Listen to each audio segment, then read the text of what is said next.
sizi tanımak isterim. Önce adınız, kimsiniz, burada ne kadar süredir bu görevdesiniz? Evet. Misafirime İstanbul'u serçavar hatına Lekolina dengbêjiyê dikin. Ez dengbêj Alîcanê Pasûrî. Sala 2007 hatana mala dengbêjiyê dikin.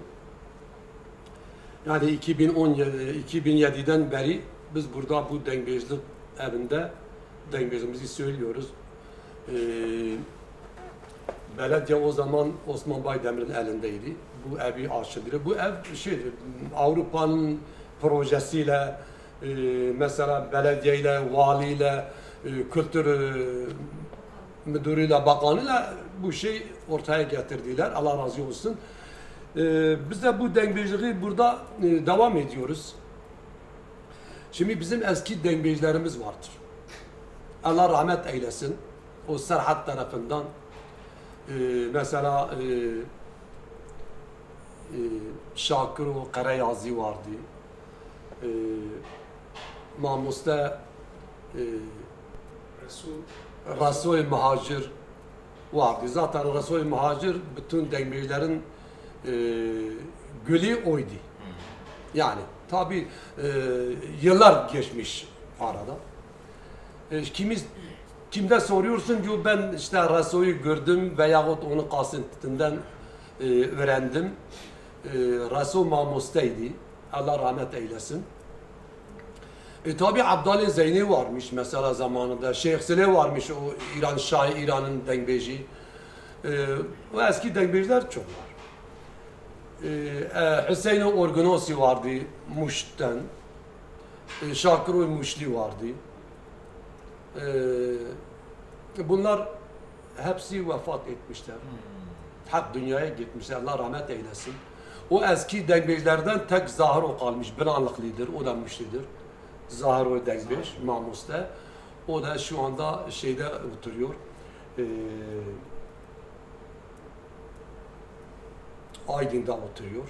Evi oraya götürmüş. O sattır. Onlardan sonra biz dengbêjler tabii ki daha çok aldı yani. Yani zamanında bizim köyde bu teknoloji yoktu o zaman. Dengbêjler böyle civattan, cemaattan söylüyorlardı. Şimdi bu teknoloji çıkmıyor. Herkesin cebinde dengbêj var. Doğru. Her telefonda 1000 tane stram ve dengbêjliğini söyledikleri vardır. Adam inşaattan çalışıyor icabında. Kürekini bırakıyor, sesi hoştur. Yeteneği var. Vuruyor, bir tane söylüyor, internette kaydediyor, atıyor internete. Öyle de var. Biz de burada bu kültürü kaybolmasın diye biz Diyarbakır dengbêjleri, biz burada dengbêjlerin evinde devam ediyoruz. Sağ olasın o insanlar bu evi açtılar. Yoğun gelen giden misafirlerimiz de oluyor, memnun kalıyorlar. Biz de memnun kalıyoruz. Çünkü dengbêjler burada olmasa misafirler neye gelecekler buraya? Misafir olmasa dengbêj kime söyleyecek diye biz birbirimize muhtacız, mecburuz. Civat da olacak, dengbêj de olacak. Ben söyledim ya, adım Alican İpek, ben Kulpiyem. Diyebilirim 11-12 yaşından beri dengbêjleri tanıdıktan sonra köylerden, civatlardan kulağımı verdim, istedim. Sesim de demek hoştu biraz gençken. Yani öğrenmeye Çalıştınız. takip ettim, teşvik ettim. Bir de bizim orada benim öz amcam vardı. Yani o yörenin dengbêji oydu. İsmi çıkmıştı. Herkes düğünlerde kışın cemaat olsun diye çağırıyorlardı. Civat yapıyorlardı. O benim amcamı çağırıyorlardı. İsmi Hacı Abdülvahap'tır. Hala da sağdır. Dün onu gördüm. Dedim amca senin yaşın ne kadar dedi. 85. 85 yaşındadır amcam. Daha sağdır. O söylüyordu. Bir kısmı ben ondan öğrendim. Bir kısmı Şakir rahmetli'den öğrendim. Dengbêj Şakir Zahro'dan öğrendim. rahmetli Resul Muhacir'inden öğrendim. Onların kasetlerinden. Ola şimdiye kadar biz söylüyoruz. Peki yorulmuyor musunuz? Yorulmuyor musunuz? Yoruluyoruz. Şimdi yoruluyoruz. Bazen biraz evvel de anlattım cemaate, misafirlere anlattım. Şimdi önceden diyelim o hani köylerden, odalardan, cemaatten bazı kelamlar, stranlar bir saat söylesem bitmiyor. Bir saat, bir kişi. Bir kişi. Şimdi bazen şeydir mesela o denge yoruluyor. Vallahi yoruldum söylemiyorum diye bir kısmı ısrar ediyor. Hala bitir sonu nasıl olur? Yani ha aşk üzeri ha da bu tabi kavgayla, öldürmeyle, şeylerle yani aşiretlerin mesela Kürtler çok İran sınırında Rusya ile savaşmışlar. Yani o zaman artık mahkumlar varmış. Aşkıya diyorlar. Biz mahkum diyoruz. Devletten kaçak olarak geziyorlar dışarıda. Tabii o sınırlardan geçmek istiyor ya gelmek istiyor. O şeylerden çok kavga olmuş. O şeylerden çok dengecilik ve stranlar çıkarmışlar dengeciler. Monta etmişler. Tabii ki dengecilik çok zordur. Özün stran bazen belki 100 kelime var, 200 kelime var. Biz 20 dakika, 25 dakika, 10 dakika diyelim, en küçüğü 5 dakika diyelim, 6 dakika. Yani bu kelimeleri birbirine uysun, monta olsun, güzel olsun ki karşı taraf o cemaat anlasın ki ona tesir versin mesela. Ki o hünerle, o bağırmayla o kelimeleri komple biz monte ediyoruz birbirine çok zordur. Tabii bir bağırmayla, bir çıkışla. Mesela biraz şeydir, meyli söylüyor, özün hava söylüyor. O bağırmayla, o kırınla o montası biraz zordur. Biz onu yapabiliyoruz. Dengbej var belki 300 tane, 500 tane stranları var. Bildiği o şeyler bütün onun hafızasında.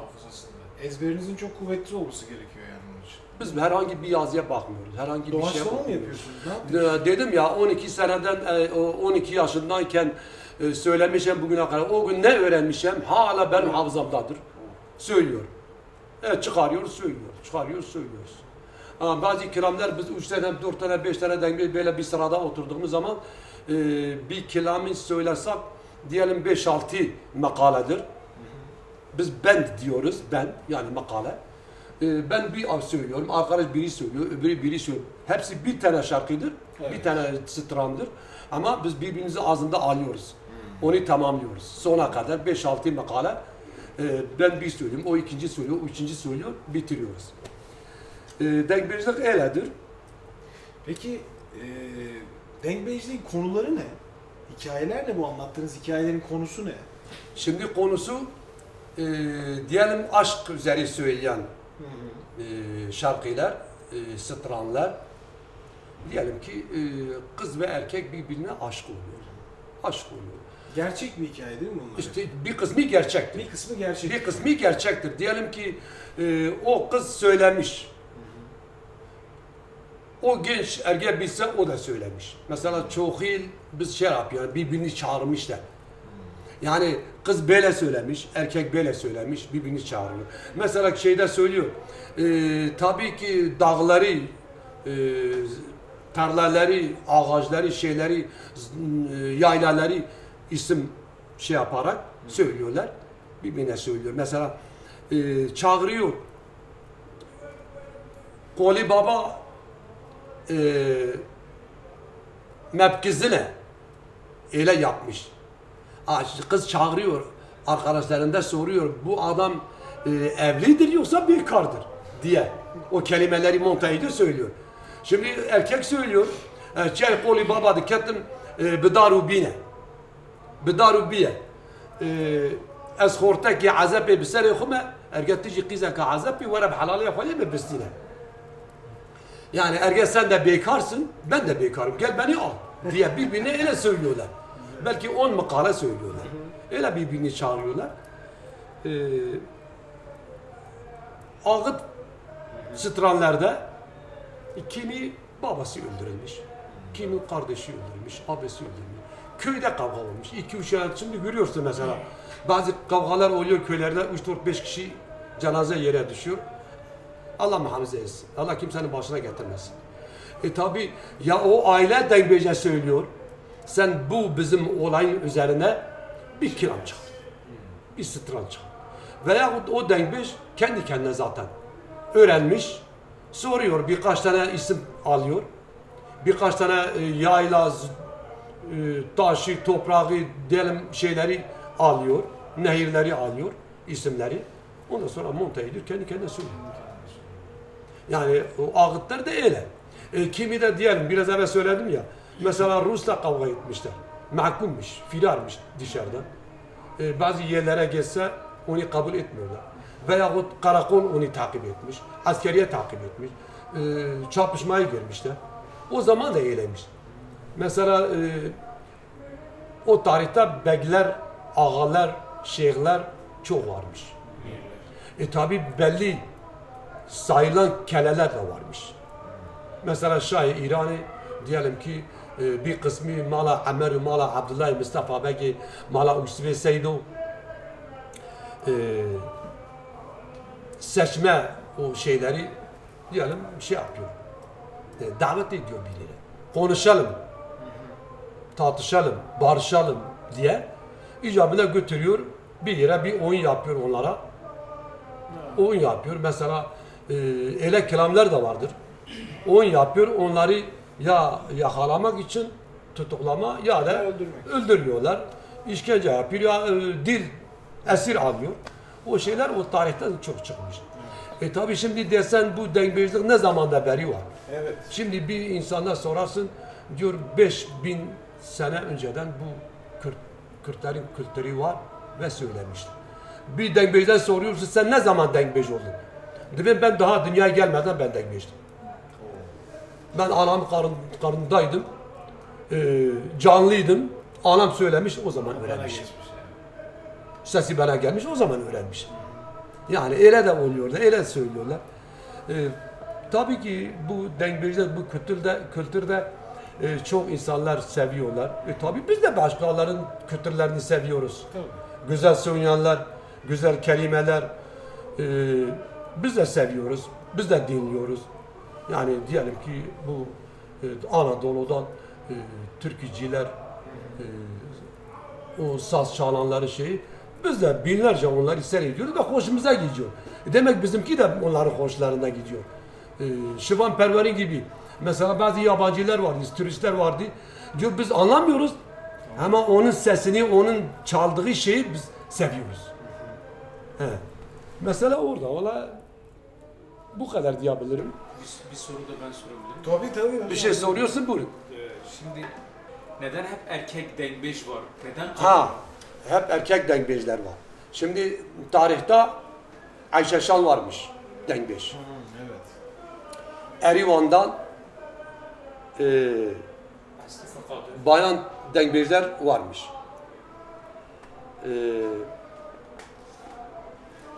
Şimdi bu Kürtlerin kültürün şeyinde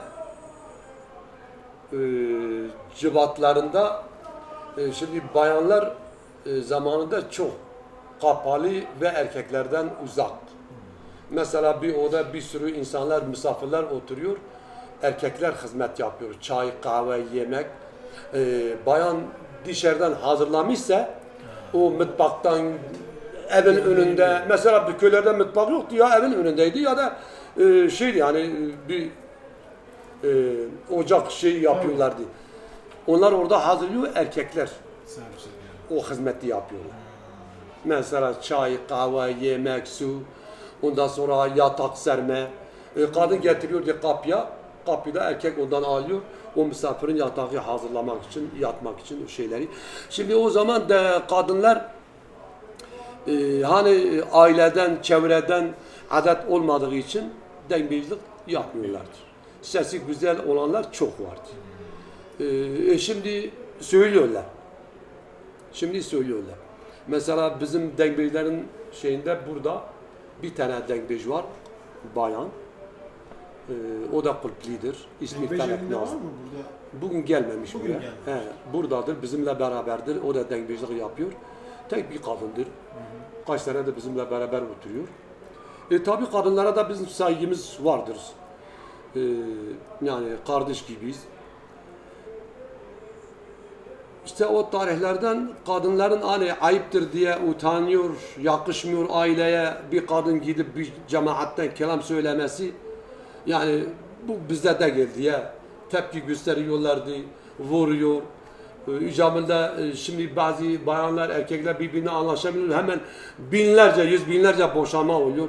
İcabında boşanma. Sen böyle şey yapıyorsun, ben kabul etmiyorum. Yok, kadın da onun sözünü dinlemezse, söylerse, hesabı gelmezse huzursuzluk oluyor. Ama şimdi öyle de gel. Evet. Epeyle bayanlar söylüyorlar. Kadınlar stran, düğünlerde zaten biz hep görüyorsun o Diyarbakır'ın düğünleri, düğün salonları binlerce kadınlar oynuyorlar, söylüyorlar. Yani tabii ki onların da hakkı var. Onların da hakkı, onlar da insandır, onlar da beşeridir, onlar da bizim gibi bu kültürü seviyorlar, bu kültürü devam etmek için çaba gösteriyorlar. Saygım onlara da var. Şimdi kadın hakları, erkek hakları eşit olsun diye tabii ki kadın hakları da var. Olması gerek. Şimdi kadın olmasa biz ne yapacağız? Tabii. Ne yaparız? Evde biz yemek yemesini bilmiyoruz.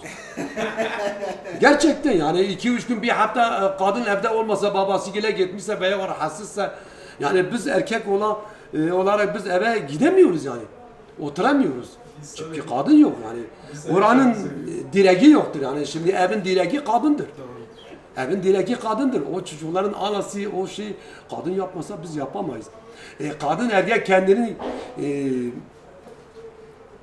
gösterirse çok yeri vardır. Kutsaldır yani. Şimdi okuduğunuz dengbejler makamlarını biliyor musunuz? Yani bir makama göre mi okuyorsunuz? Nasıl yapıyorsunuz? Makam dengbej kendi kendine şey yapıyor. Yani o kelimelerin söylemesi ona göre, kendi şeyine göre. Yani mesela hangi onun makamları- kıtkakı nasıl bir makam? Yani çakışma mı söyleyebilir? Yani uzun hava mı söyleyebilir? Veya meyilli ile sakin bir sesle söyleyebilir. Çeşit çeşit makamları vardır. Şimdi Serhat tarafı onların kıtkakı çok kuvvetlidir. Muş tarafı, Serhat diye Muş, Erzurum, Hakkari, Kars diye o taraf sesleri beynimden. Belki şeyde zaten seyrediyorsun. TRT Kürdi'den. Evet, evet. Çok güzel sesleri vardır. Çok güzel sesleri.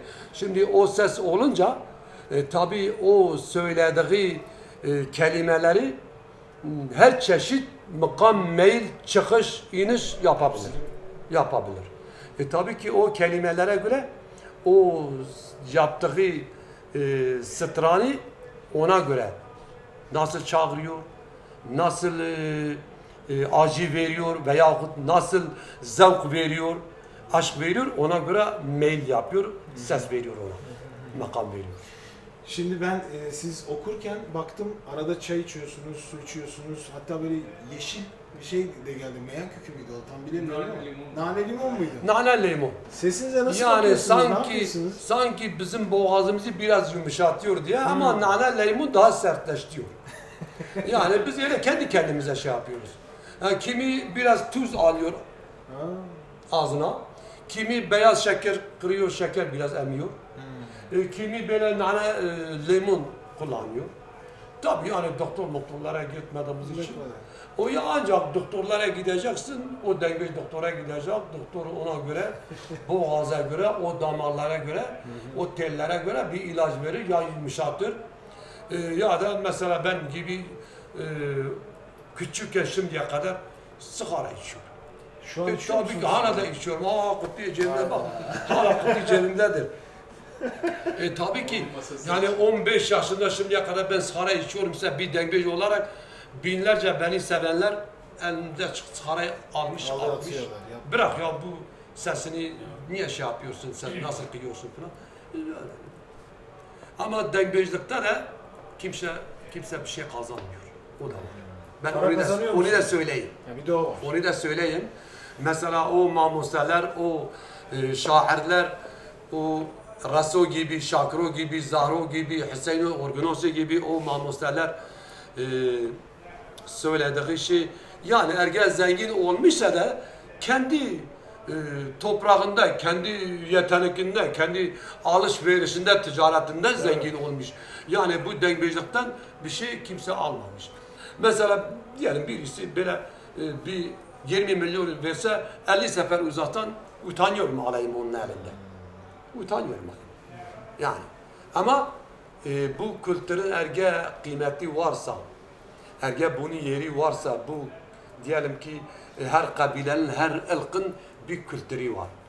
Erge önem veriyorsa o kültüre gerek o dengbeci, o sanatçıyı, o şarkı söyleyen, türkü söyleyen, saz çalanın gerek ona da bakması gerek. Kim bakacak? Dinleyen. Bürokratlar bakacak, belediye bakacak, devlet bakacak. Yani eğer bu insan bu kültürü devam ettiriyorsa, bu eseri devam ettiriyorsa gerek devlet bakar, gerek belediye bakar, gerek vali bakar. Yani bunlar herkes söylemiyor bu şeyleri, söylediklerimizi. Herkes söylemiyor demek kıymetlidir. Demek ki ben valinin yerinde oturamam. Niye? Tahsilim yok, okul okumamışım, onun görevini yapamam. Ama diyelim ki o da benim söylediğimi söyleyemez. Niye? Onun şeyi başkadır şimdi. Küçüklükten bu yaşa kadar başka bir projesi varmış. Gelmiş vali olmuş, gelmiş kaymakam olmuş, gelmiş belediye başkanı olmuş, milletvekili olmuş. Ama ben de dengbej olmuşum. Ben onun yaptığı şeyleri ben yapamam, o da benimkini yapamaz. Benim saygım var onlara, herkese. Bize bakması gerek. Ama yok. Peki mesela eskiden köyde bunu yapanlar para ne veriyor? Yok. Şimdi Niye? köyde diyelim bir ziyafetti. Diyelim birisi işi iyidir, bir takım elbise ona hediye etmiş. Veya diyelim ki bir küçük bir baş hayvan ikram etmiş ona. O kadar yani bir şey. Yani o zaman diyelim tarihten 5 milyon para da kıymetliymiş. Herkesin 5 milyon parası da yokmuş. Bir sermiyanmış o zaman. Bir sermiyaymış o zaman. Yani diyelim ki 5 milyon para veriyorsa o 5 milyon para 3-5 sefer Diyarbakır'a kulpa gidip gelecek diye o tarihi şey. Misal. Yani yoksa yok. Şimdi ben 14 senede beri ben burada dengbejlik yapıyorum. 14 sene. Yani şimdi canlı yayda şey yapıyoruz. Ben diyorum hiç de ayıp değil. Vallahi bizim aylığımız şu anda 600 milyondur. Ayda 600 milyon para bize veriyorlar. Bazı köylerden bizi çağırıyorlar, seviyorlar. Diyelim arabası burada, ola senle sen 3 kişi 2 kişi gelin bu gece bizde kalın, haber veriyor eve bir hindi kesiyor ya bir küçük hayvan kesiyor. Misafirlerimiz vardı, dengeleri getiriyorum. Biz gidiyoruz, onun akrabaları, komşuları geliyorlar orada 20-30 kişi insan oturuyor. Biz 3-4 saat kelam söylüyoruz. Ondan sonra çekip geliyoruz. Peki o adamın 10 tane okizleri, inekleri varsa, 100 tane onun koyunları varken yapamıyor mu ki bir dengbejin cebine adam başı 250 milyon para bıraksa ben de bir ayakkabı alayım toplumun içine geleyim. Şimdi bizi sevenler çoktur. Şimdi burada kalkıyoruz, bir sürü insanlar geliyor seninle bir fotoğraf çektirelim. Benim yanımda oturuyor fotoğraf çektirelim. Bir şey kalsın, hediye kalsın. Yani o şey yoktur. Peki böyle konserler oluyor mu hiç? Bunun haricinde böyle konser gibi bir organizasyonla sizlerle bir program yapılmıyor mu? Farz edin bir konser. Bütün dengbejler Festival mesela. festivalde yani siz böyle bir şeyde Yine bize yok. Allah Dengbejlere yok. Mesela bir festival olup 2-3 tane ekip, 2-3 ekip şey getiriyor, arbanacı getiriyor, folkloru getiriyor, türkü söyleyen, şarkı söyleyen diye ekiplerin listeleri var.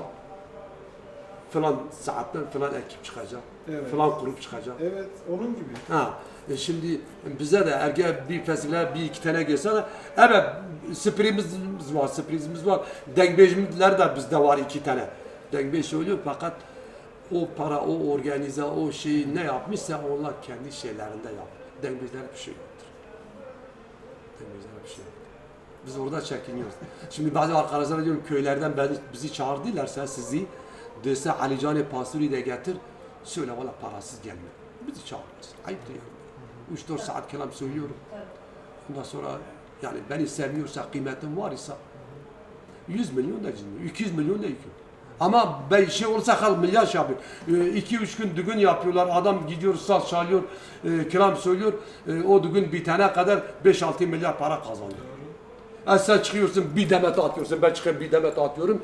Önce de pazarlığını yapmış. Sen 3 milyar vereceksin. Biz gelir bu düğünü 2 günü, 3 günü bitireceğiz diye.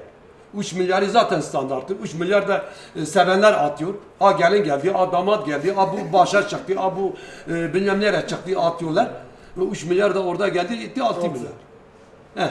Güzel, herkes parasını kazandı. Yani şimdi bu dengbejlere, bu sanatçılara, dengbejler tek değil.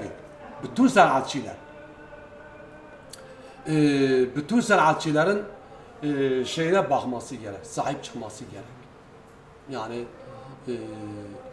bazı kurumlar sahip çıkabilir, çıkması gerek. Yani bence konserler Yani şimdi olması gerek. o sinemacılar vardır, sanatçılar vardır. Diyelim bir kısmı bizim gibi yani ölüme kadar bir şey kazanmıyor. Ama çok büyük bir hizmet yapmış. Onları emekli yapması gerekir. Onlara maaş bağlaması gerektir. Yani şimdi bazı şeylerden devlet, belediye, her şey, kurumlar 100 metre bir kaldırım yapıyorlar, bir cadde yapıyorlar. Trilyon para harcıyorlar. 3 ay sonra o cadde böyle oluyor, böyle oluyor. Çukurdur, bilmem nedir. Doğru. 1000 tane ağaç getiriliyorlar da caddenin şeylerinde, kenarlarında dikiyorlar. O ağacın tanesi diyelim ki 500 almış. 100 milyona almış, 500 milyona almış. Su vermezse o ağaç kuruyor. Yani her yerde para gidiyor. Bazı sanatçılara, dengbejlere Burada sigorta, bir şey yok. sigortanız var mı? Yok. Sigortanız da yok. Biz hepimiz yaşlıyız ve bir kısmı emeklidir. Yani 60'tan aşağı hemen yoktur. Yani 50'den aşağı yok yaşı olan. Ben 60 yaşına girdim. Peki burada sizden bir şeyler öğrenmeye gelen gençler oluyor mu? İşte o olmuyor. Biz onu şey yapıyoruz. Yani bazen çağırıyoruz. Böyle seyirciler varken gençlere şeyden bulunuyoruz. Yok. Niye yok? Niye? Para yok şimdi. Şimdi bir genç 15-20 yaşındadır, sesi hoştur. 3-5 tane öğrenmiş. Benim yanıma gelse 50 tane daha öğrenecek. O ne dengbej oluyor? Ben yarın öleceğim, o benim yerimi tutar. Misal. Şimdi dengbejlerimiz o Allah rahmet eylesin. O 100 sene evvel ölen ölmüş, Allah rahmet eylesin. Onun şeyinde biz söylüyoruz. Onları kasetlerinden öğrenmişiz. Ya da sen söylemişsen ben senden öğrenmişim, sen de ondan almışsın misal. Şimdi o genç kesimi kimse gelmiyor. Sigorta yok, maaş yok, bir gelir yok.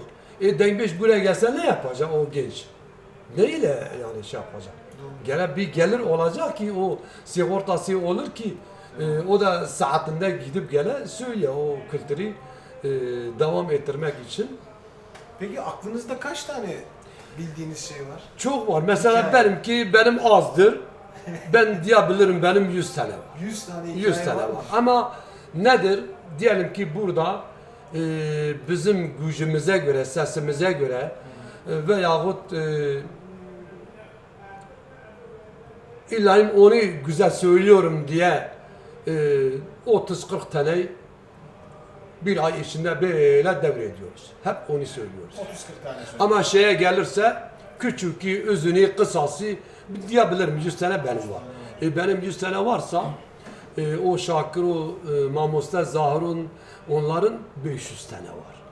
Misal 300 tane olsun. Çünkü onlar kendi kendine çıkartmışlar. Biz onlarınkini söylüyoruz. Doğru. Sermiye onlarındır. Yani Resul Muhacir'indir, Şakiro'nundur, Hüseyin'undur, Zahir'undur. Bu eski dengbejler. Ve çok dengbejler de. Mesela bu bizim Diyarbakır çevresinde ne dengbejler? Mehmet Salih Beynati vardı. Lice tarafında, Hazro tarafında çok dengbejler vardı. Çok vardır. Yani illa misal tek değil. Şakir, Hüseyin, Zahro, Resul bunlar tek değil. Bizim buralılar da dengbejler çok var. Şırnak'ta, Cizre'de. Her yerde var. Her yerde var. Doğuk'ta, Zaku'da. Tabii ki, tabii ki. Yani şimdi bunların isimleri daha fazla çıkmış, dünyaya yayılmış kasetleri. Onun için onları bahsediyoruz. Yoksa her yörenin, her şeyin dengbejleri ona göre vardır. Her yerde vardır. Peki şimdi benim bir YouTube kanalım var. Benim bir kanalım var. Orada yüz binlerce kişi takip ediyor yaptığımız bu çalışmaları. Ve benden hep Şakiro ile alakalı. Ya Şakiro'yu dinle, Şakiro'yu dinle. Sizce Şakiro'nun sesinin özelliği nedir? Nedir farkı diğer denkbejlerden? Şimdi Şakiro'nun farkı biraz evvel sordun ya hani meyl, makam Evet. değişik oluyor. Yani eğer ben 10 tane stran söylesem her o 10 tanenin her bir makamları ayrıdır. Eyli ayrıdır. Yani az bir şey birbirine benzerdir. Benzer. Birbirine benzer olsa da makamı onu 2 tane üst üste söylemiyoruz. Sanki bir taneymiş öyle daha uzun oldu. Diyelim ki 2 tane kelam makamları çıkışı özün havası birbirine benziyor diye fakat yine değişiktir. Yani Şakiro'nun o eski dengbejlerin hep Şakiro diyorlar ya, Şakiro'nun makamı meyli biraz farklıdır. Farklı. Gerçekten farklı. Farklı acaba tam olarak nasıl bir farklı? Mesela Merak ettim. ben kaç tane onun stranları söylüyorum. Bir benzerdir. Şimdi onun orijinali getirsen, ben söylesem, o söylese, o hoş, güzel söylemiş. O güzel söylemiş. Sesinin ince olması, daha tizlere çıkıyor olması. Tabii şimdi Muş tarafı çoğu sesi incedirler. Yani sen haklı. Yani sanki böyle bilur meyt gibi öyle yani şey yapıyor adam kıtkaki nasıl şey oluyor insan şaşkın. Hançer. Mesela eskilerden bazı şeyleri söylüyorlar. Diyorlar bir odada oturmuşlar böyle cemaat. Bir odadan eskilerden böyle mutfak falan diye bir şey yoktu. Biz bir tepsi, bir legan, bir şey hani eve getiriyorduk. Ona bir kulp yapıyorduk. Burada bu aldığımız yerde kulp yapıyorduk. Bir tane çivi divara çakıyorduk. O tepsiyi oraya asıyorduk. Başka nereye? Mutfak yok, bir şey yok. Şimdi Hüseyin rahmetli o tepsi onun şeyinde böyle kalkıp oturuyor. Dın divara vuruyor. Kalkıyor divara vuruyor. Öyle de diyorlardı. Yani onların çok yüksek bir sesleri vardı. Şakiro'nun da. Şakiro'nun, Hüseyin'in, Zahro. Tamam bunlar hepsi de biz diyoruz ki bütün bu 100 yıldan bu yana Mamosta Rasul'un şagirdleridir. Herkes diyor Rasul bizim Mamosta'mızdır. Mamosta Rasul'dur. Rasul Muhacir. Şakiro'yu gördünüz mü siz? Şakiro Jikara yazıyor. Şakiro Malak Bire İzmir'e rahmettir.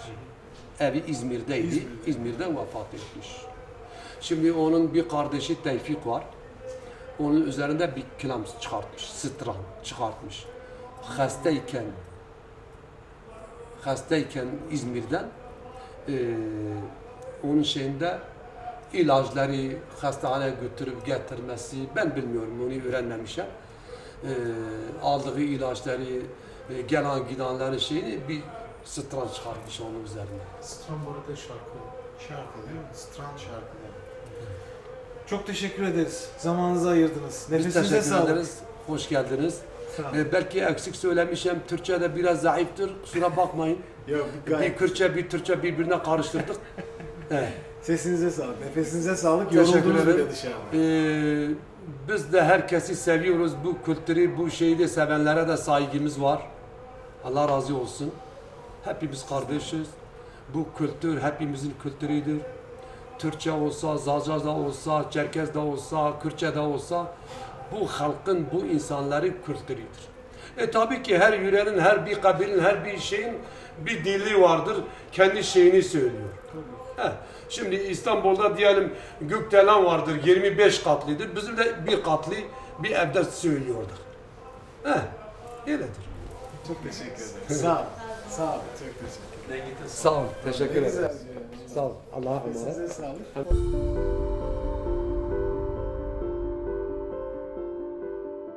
لا رزانا وشايقي لعبة المعدن بيتك ولا مالا عمري لو رزا لا تبرخي مالا خينتي لو رزا لا تشبك شو ديني وسام شرباني كرداني حياة دنيا خوشوا وما تجي ترى ببيشم هي واخلم يلو ولا رزا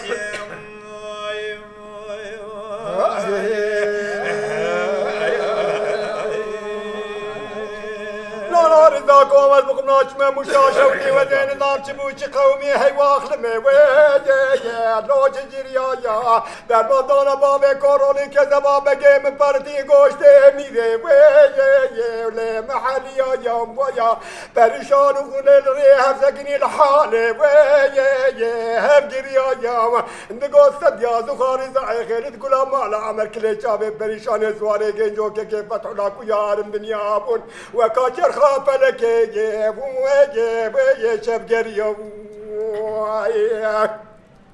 وجاك بابا مكور كرن اجا تخمي براناج مالا ويا يا مقل يا ويا خد زانا يا شرخ مالا خير جفيني دا ويا شب جريو بيت قنا مالا عمري لولو يو هلو رزايا تبرخي مالا خيرتي لولو يو هلو رزايا ويا قاشاو فرار وشوكيش دولة قصاص ديني فلاني حيا روز في دنيا خوشو غبابش مرات الجبات مزرون ببيم هاي واخلمي لو كان رزا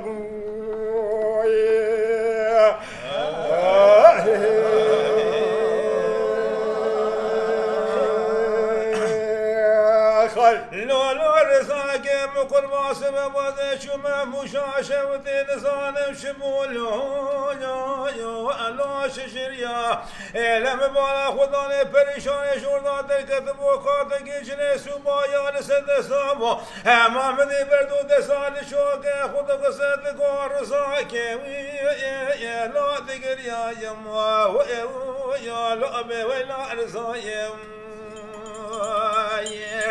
لا وزن شما پیشی مقاله پریشان برا گره کله بمالا باوه دکته و نزانا نتسرید حرمت شقومی جخراش جریم لا بدی پریشان دکو حیمانا و خراب روکه و نزان جیبانا خود دست باوه کورو خولی قسم و داره کرم شو در قصوش حبس خانه کرتیان و خوانیا لا بره بیدا بو خسته خانه شبدی حیوا اخلم لا دبش بیا ویا لا ترى بانا خوب ده شقاق راكر وقمادان دولة ابو الخسخان عشب دي جخرم لا نسباب كورا كل هي واخل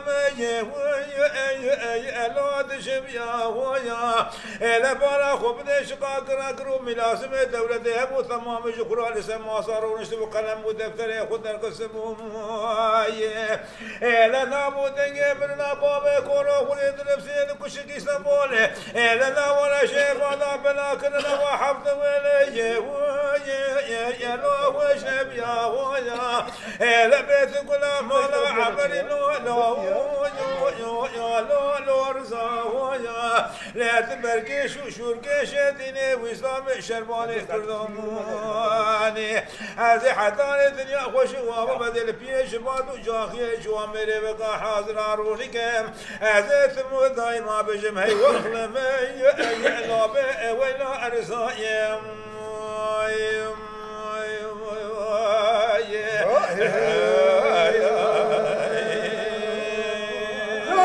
ذاك مز بقربات مناتج ما مشاشوتي هي واخلمي ويا ابو ما بايا ويا بريشان تقول لي رحم المحروم بجنا بابي كونولي زنوا منا تاكري حنا نوا بشي لو قلوس بايا ويا جخير مالا خد راج مرابط بدينا خير بوطن ابا بابي قورولي دركتي جقابي حكمات بردانش حفصه مشاشوتي وكجار جرابات قاسم ينوا خاص بشدارونستانا او زميلا بالا كريمي جرا شكرا للسير دبولي بايوم اختلو لو يو هلو رزم خايا بيت قلا مالا عمري لو يو هلو رزا يا مويا تبرخي مالا خيلتي لو يو ودا رزا يا مويا قاشام فرارو سركش دولة قصات ديني واناني حيا روز في الدنيا خوشوارا بلد مال جباتي مدروني ميجيم هاي واخر ميجي ويا كالي رزا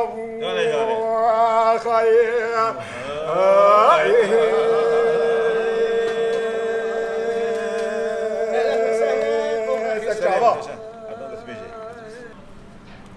إلا صبيش كل عدلي من تمام فماتي والله ما زيب شي نام خلك الإنسان شفتي دسمالك بنام إلا زيب دستي شبي بابا شي بكيب دستي راسي قدي جعل يا قبس فاخش كيف خيدانا سكرات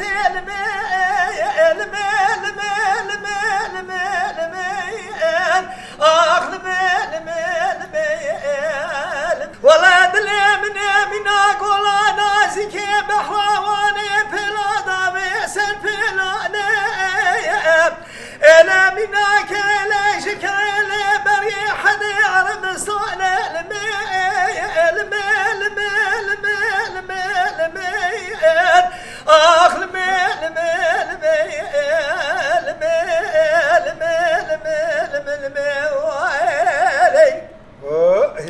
ولا منك ليش كيلي بريح دير مصال أنا مرفيسي نكي لسان بشتاوي دينا تقوى بلا تقوي بشتنا أنا نقا خد كاركي بدستي بابي دسكني ولا تنشو طالاني بقر الناس خاسيش قاق زماني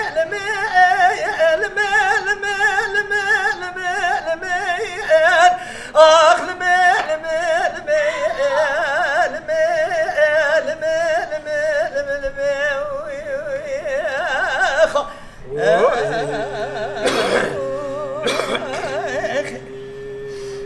رمي فاني جمت ما تدق عسر أمي حتى عسري أربني يتخزين بيجي لا لا واي دلي واي دلي واي دلي واي دلي واي ودلي واي وزي وزي واي دلي ضاي دلي مدبي سجارة دلي مدبي سياح بدي سليبي لا بكي جكي دري لكي دري وقتي دنيا واي واي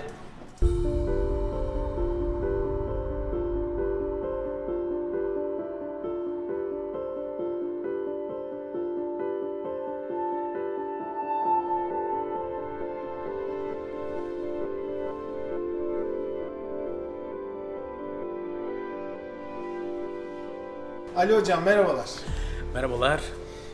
Sizi biraz tanımak istiyorum Evet. öncelikle. Ali Kısaca Tekbaş, evet Ali Tekbaş, Hakkâriliyim. Dicle Üniversitesi Devlet Konservatuarı okudum. Müzik bölümünü, temel bilimler. Ondan sonra Tabii küçüklüğümüzden beri müziğin içinde olduğumuz için Hakkari'de birlikte büyüdüğümüz arkadaşlarımızla beraber bu geleneksel Hakkari müziği üzerine çalışmalar yaparak derlemeler ve ekstra bunları performansa döküp bir ürüne dönüştürdük bunları. Uzun zamandır da bu müzik üzerine çalışmalarımız var. Atölyeler, ondan sonra etkinlikler, ayrıca müzikaller ve buna bağlı konserler falan müzik hayatının içindeyiz. Öyle söyleyeyim. Şahane hocam. Şimdi az önce bir Dengbej'le sohbet Evet. ettik. Bu konuda sizin bilginiz müthiş. Ya- Müthiş bilginiz var. Şimdi bu Pandora'nın kutusunu biraz açalım. Sizin bakış açınızdan Evet. bu Dengbej'likle alakalı. Yani Evet. bu kültürü biraz sizden dinleyelim, olur mu? Ya aslında ben de hani derlemelerden ve bu insanlarla bir araya gelmemden dolayı onlardan öğrendiklerim var. Denk dediğimizde ses aklımıza gelmeli. Bej de dediğimizde söyleyen anlamında. Denk bej aslında söyleyen kişi anlamındadır. Bu Kürt kültüründe yazı kültürü olmadığı için, yazılı edebiyat, yazılı kültür olmadığı için denk bejler dediğimiz bu kişilerin var olan hikayeleri, yaşanmışlıkları, ondan sonra aşkı, sevinci, savaşı, her şeyin içerdiği konu olarak bunları stranlar, şarkılar dediğimiz kelamlara dönüştürerek söyleyen kişiler diyebiliriz. Kürt toplumunda sayıca fazla vardır. Yani Botan dediğimiz Cizre, Şırnak, işte Siirt ve biraz daha aşağıları Botan oluyor. Serhat dediğimiz Serhat bölgesi de Kars, Erzurum, ondan sonra Bingöl, Muş, Van, buralar hep Serhat bölgesi. Cölemerk dediğimiz Hakkari tarafı da zaten başlı başına farklı bir kültür. Behdinan dediğimiz biraz daha aşağı yerler ve hep her yerinde kendine has stranbejleri, dengbejleri vardır. Köklü bir kültürdür. Şu an nereye gitseniz muhakkak bir kişinin sesini duyarsınız. Bu kültürden ezgiler, melodiler dinleyebilirsiniz. Şimdi az önce Dengbej'e sordum ama hani makamlarla ilgili bir Evet. şey sordum. Ondan tam bir cevap alamadım. Çünkü o sadece okuma duygusunu anlattı. Evet. Yani anlattığı hikaye ne kadar coşkuluysa işte ona göre yumuşadığını ve tizleştiğini falan. Ama bundaki hani siz genel olarak takip ettiğinizde hangi makamlarda okunuyor? Aslında Hüseyin'i de okuyorlar. Hicaz'da bol ağırlıklı olarak Hicaz okullar. Uşak, Muhayyer, ondan sonra buna bağlı Rast ailesini kullanırlar. Çünkü bir narik formu vardır ya da bir hayranlık formu vardır. Rast, mahur tınılarını duyabiliriz bundan. Aslında bütün makamlar var içinde ama ağırlıklı olarak işte Hüseyin'i, Muhayyer'i çok fazlaca kullanırlar diyebilirim. Çok güzel. Bölgelere göre okuma farklılıkları var mı? Evet. Şimdi mesela burada dinlediğimiz size göre nasıl bir tını? Biraz daha yumuşak bir tını. Yani Öyle mi? evet biraz daha yumuşak bir tını. Yakın, Serhat'e yakın bir hani arada ben de dinledim. Özellikle en son söyleyen amca, en sonda solda duran amca yani Dengbej o biraz daha Serhat bölgesinden Tiz okuyan. evet tiz olan. Tenor olan. Aynen tenor okuyan o Serhat bölgesini tanımlayabilir. Çünkü Serhat bölgesi soğuk bir iklime sahip bir yer ve yüksek bir yer. Ondan dolayı bu sese de etki ediyor. İşte Şakiro da oralıdır. Ondan dolayı ses tınısı çok tizlerde çok rahat söyler. Ama biraz daha aşağı indiğimizde çok sert bir tınıya sahip Hakkari var. Yine coğrafik olarak farklılık gösterir. Biraz daha diyelim ki Cizre taraflarına gittiğimizde yumuşak bir ses. İşte buralar yumuşak yani söylediğinde çok fazla yukarılara çıkmaz ya da çok da aşağılara da inmez ses olarak. Evet yani iklimle alakalı. Kesinlikle iklimin etkisi var bunda. Peki hikayelerle alakalı gene sordum. O da Evet. bazı şeyler söyledi ama eksikler var mıdır? Hani genel olarak bir toparladığınızda. Yaşanmışlıklar, acılar var, sevinçler var.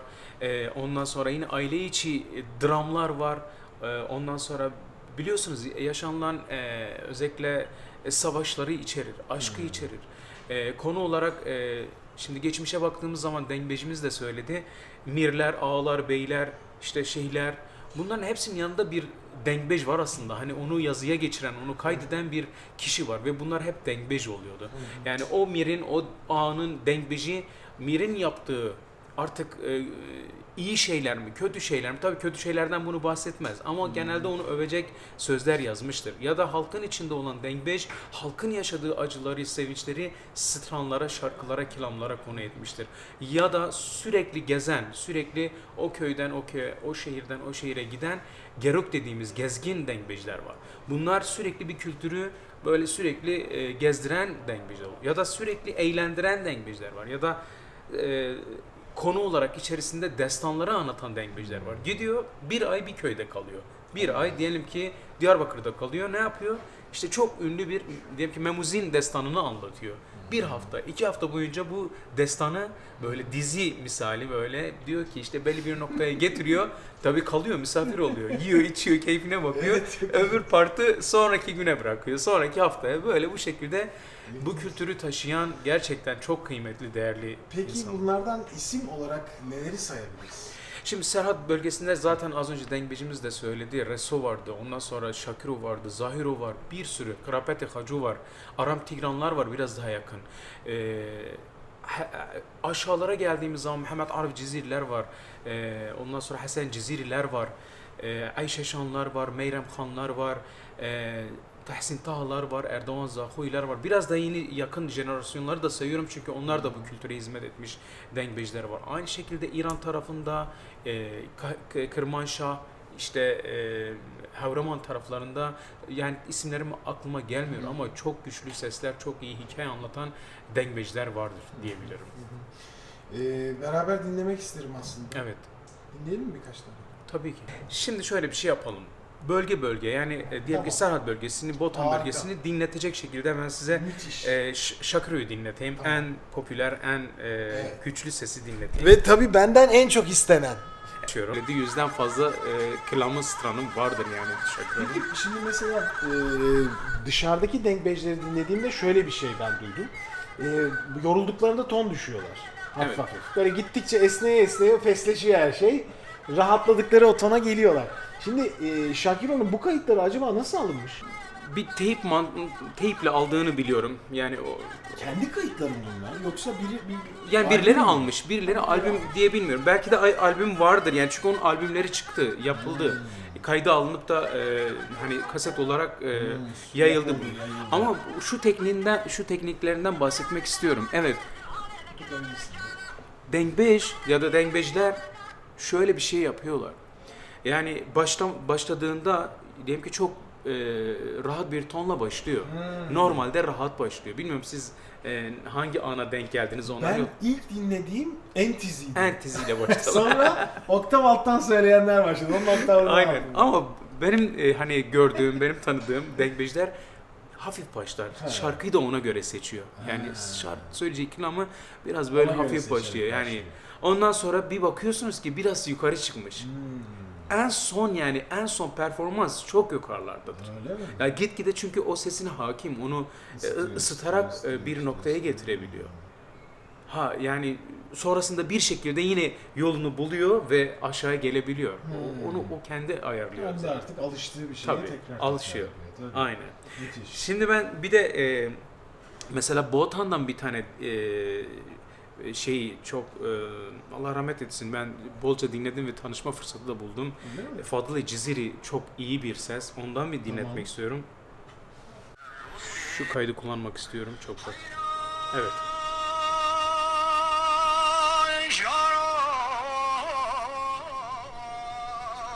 Bu bir hayranlık formudur. Hayranlık mı? Hayranlık formdur bu. Ne demek o? Hayran yani aslında aşıkların birbirine söylediği manilerdir bunlar. Evet.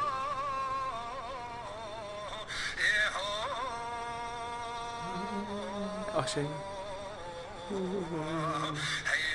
Rasta yakın değil mi? Evet. Aha. Evet, rast gibi davranıyor.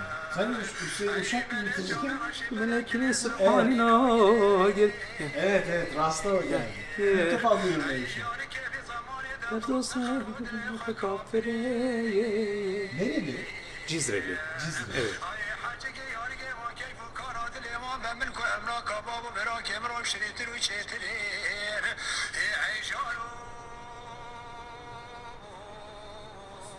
Çıkar yani. birazdan en yukarılara çıkartıyor.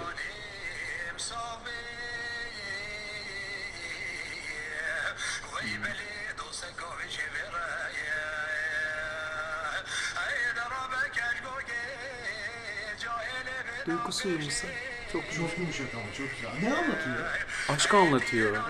Kavuşulmamış aşkı anlatıyor. Bir hikaye. Yani ve bunu bir kadın ağızlı, kadın söylüyor bunu. Yani Ha, kadının kadının söylediklerini kadın anlatıyor. ağzı, evet kadın ağızlı bu. Onlar daha yumuşak ve fesli Evet, anlatıyor. yani. Adam dediği olacak. Ya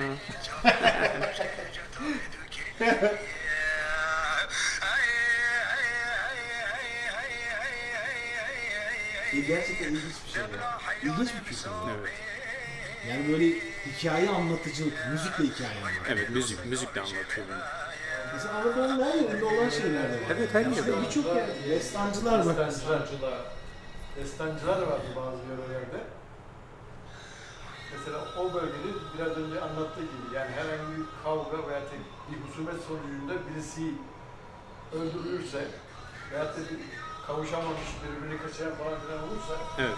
Destancılar anlatıyor. matbaada bastırırlardı. Destancılar yanından nane şekeri falan sataraktan mahallelerde söylerlerdi bunu. Anlatırlardı. Ben Ege yöresinden bahsediyorum yani. Çok ilginç ya. Ya Yani her Halkın bölgede benzeri şeyler farklı var. şekilde. çok yakın. Çok Acaba yakın. onlar da hangi neler kullanıyorlar? Nasıl yapıyorlar? Makamlar. Onlar da aynı şekilde değişik makamlar işleriyle. Değişik. Çok güzel. Çok farklı. Bir Tabii şu anki teknolojiyle beraber yok olmaya yüz tutmuş şeyler. evet, Günümüzde var maalesef. mı böyle? Bu çok zor herhalde. Aslında günümüzde Genç neglej diye bir şey yoktur herhalde. ya şöyle aslında Duydun mu sesleri hiç çok iyi. Yani bu şekilde bu dengbejleri taklit eden, söyleyen strambejler, dengbejler var evet. Ama şöyle bir şey, üretime dair üretemiyor, bir şey yok. Çünkü ortam değişti. Yani yaylaya gitmiyor, köye gitmiyor ya da bu aşkı orada yaşamıyor. Bu bir şey eksik kalıyor.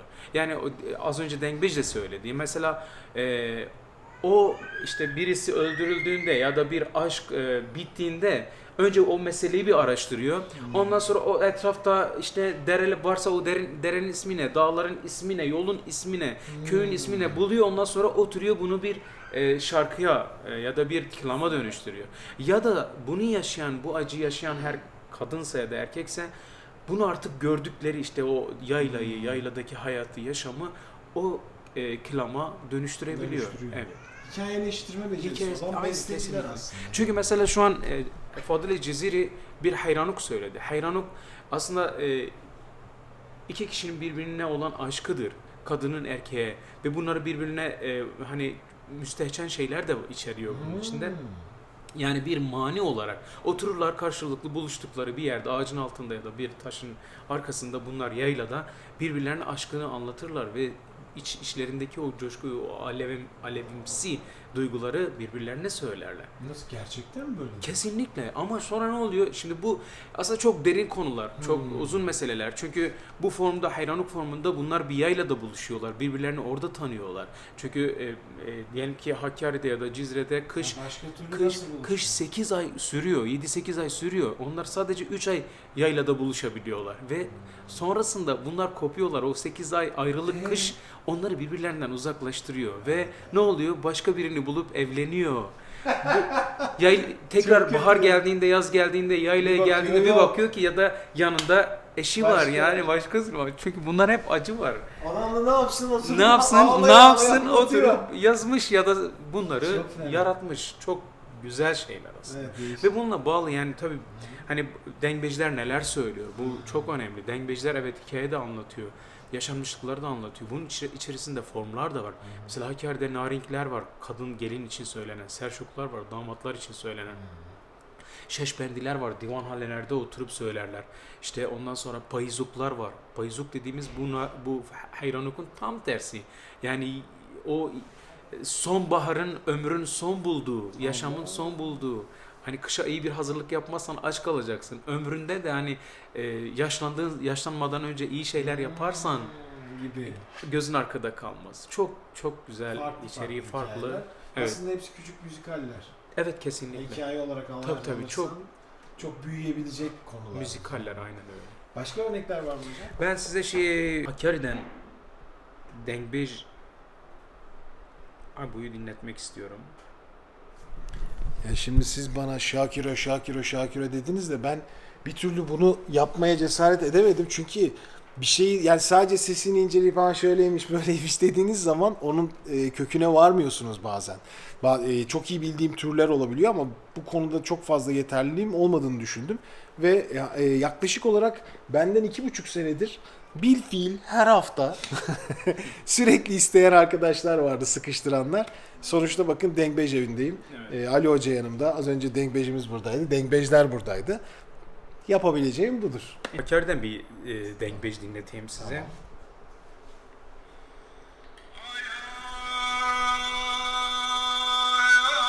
Bir payızuk söylüyor. Nedir var? Payızuk aslında payız deyince sonbahar. O biraz önce So- anlattığınız gibi. aynen. Yani biraz ömür, yaşam, hayatla ilişkili. Konu tamamen farklı.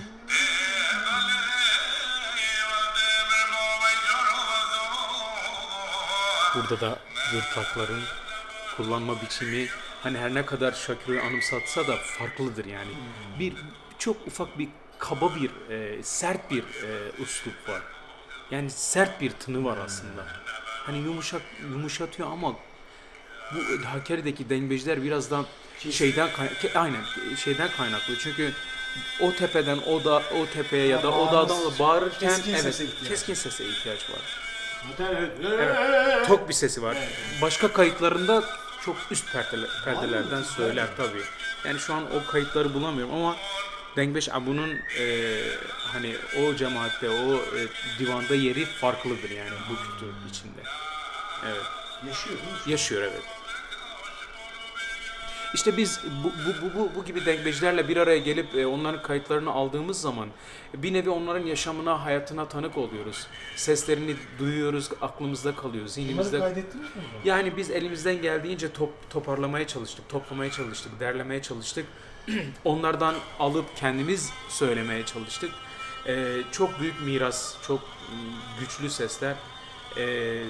Tabii bunlar hani zaman geçtikçe yaşlanıyorlar, toplumdan uzaklaşıyorlar ya da bir şekilde hastalıktan dolayı göç ediyorlar.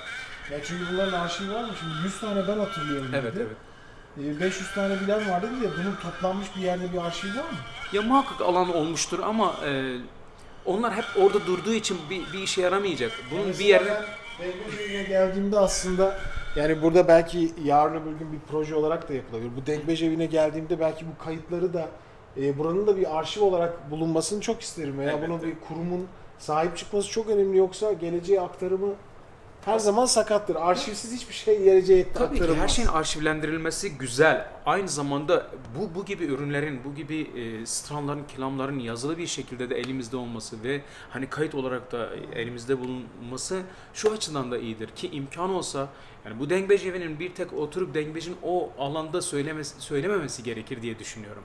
Oraya gelecek hani burada atölyelerle ya da bir şekilde ders verilerek meraklı insanların, gençlerin de bu kültürü öğrenmesi, bu Dengbej'i geleneğini öğrenmesi apayrı bir yere taşır. Yoksa sonuçta müzik anlayışları farklı. Şu an günümüzde çok farklı stiller dinliyoruz, farklı algılar var. Ama ben şimdi uzaklaşıyoruz. biraz önce, yani öyle biraz önce bir hikaye anlattım. Şimdi ben o hikayeyi bilmeseydim kalından okuyan bir erkek sesinin, bir bariton sesin Pest'te anlattığı düz bir hikaye olarak algılardım. Evet. Çünkü ben Kürtçe bilmiyorum, Zazaca bilmiyorum Evet. ve bunu anca böyle yani bir hikaye anlatıyor. Pes bir şekilde anlatıyor. Demek hikaye böyle konuşan hani bir hikaye var. İşte bu çok yüzeysel bir şey. Fakat sen biraz önce benim kafamda bir şey canlandırdın. Evet. İşte bak dedin ya yaylaya çıkıyorlar şu oluyor. Ha o zaman onun içine yerleşmiş bir şey hayal ediyorum. Belki yani biraz önce de Dengbej'e o nedenle onu sordum. Yani dedim sizin bir konseriniz yok mu? Yani o konseri veren kişilerin arkasında bir hikaye Ya. gösterilse sen bunu izlersin yani. O zaman izlersin, o zaman dinlersin de. O zaman başka, sen onu tekrar dinlediğinde de o hayali hatırlarsın. Yani bence aktarım Daha büyük bir boyuta gidecekse bu şekle dönüşebilir. Bu benim nacizane fikrim tabii ki. Çok teşekkür ediyorum. Sağ Ben ol. teşekkür ediyorum. Çok sağ olun. Yani sadece şey için teşekkür etmeyeyim, yorumların için değil, bize burada da çok yardımcı oldun. Ya, Denkbejlerimizle buluşmamızı sağladı Ali Hoca. Çok teşekkür ediyoruz kendisine. çok Sağ teşekkür olsun. ediyorum. Bay bay.